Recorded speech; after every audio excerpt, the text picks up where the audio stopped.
actions of Iran have shocked the civilized world. Let's go! Shred everything! Our embassy has been seized and more than 60 American citizens continue to be held as hostages.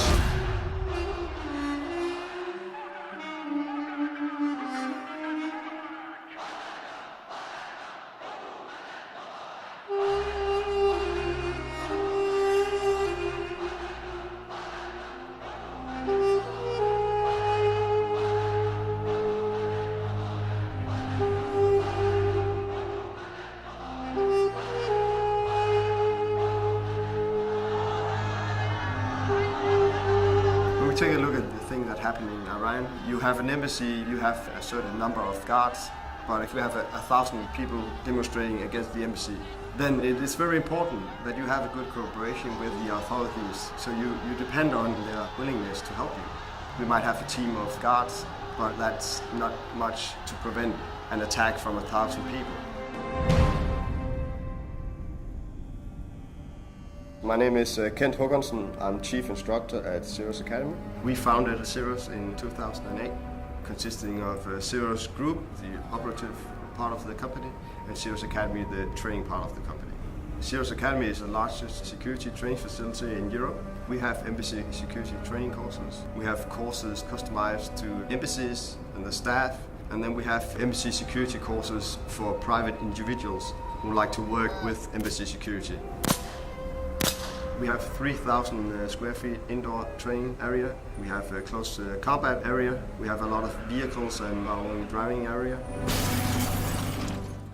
As an instructor, you also need to be operative agent with the Ceros Group. This is very important because you need to update the things you see out in the field.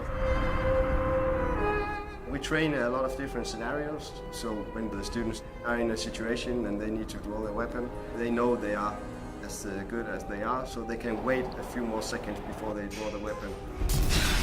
You don't want to have a situation where you go into action if it's not necessary.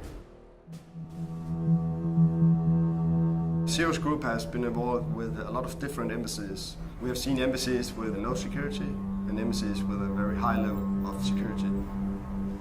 You need to think about the security, the outer perimeter. You need to think about gates, guards, access control, evacuation plans. You need to train the staff in the firefighting abilities. We teach the staff to look for correlation. You can have a security guard. One week he will see this vehicle, think it's suspicious, so he will report it and fill out an incident report. The day after, we have another guy seeing the same vehicle. He'll put it down in the report. But if no one is looking through the reports, you'll never see the correlation. It's very important that you have a person that is capable of taking the right decision and taking the right decision in time, because when they are knocking on the door, it might be too late. We have a thing called the Wheel of Terror, which is 8 phases that the terrorists go through when they plan and carry out a terrorist attack. Phase 1 is the original course, where you have something that will set them off. Then they go to phase 2, initial surveillance. They go out there and look at potential targets. Then they go to phase 3, which is the target selection. They choose a target. They go to phase 4, which is the pre-attack surveillance. They go out and look at the specific target and collect a lot of information on that target. And then they go to phase 5, which is the planning. So they go back home, take a look at all the information, and then they sit down and plan the attack. And then they go to phase 6, which is the rehearsal. They go out there and test the security forces on site. And then they go to phase 7, which is the execution. And if they get to phase 7, then it's most likely it will succeed. And then we have phase 8, which is the escape and exploitation phase. So we need to detect them when they are in phase 2 and phase 4, when they are out there close to the embassy and doing their pre-attack surveillance.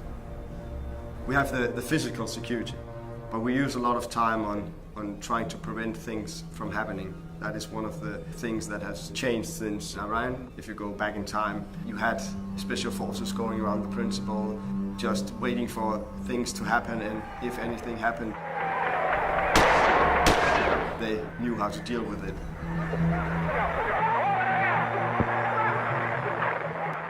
Nowadays, we try to prevent things from happening. We use a lot of time on counter-terrorism methods so we can prevent it from happening instead of just sitting and waiting for them to come.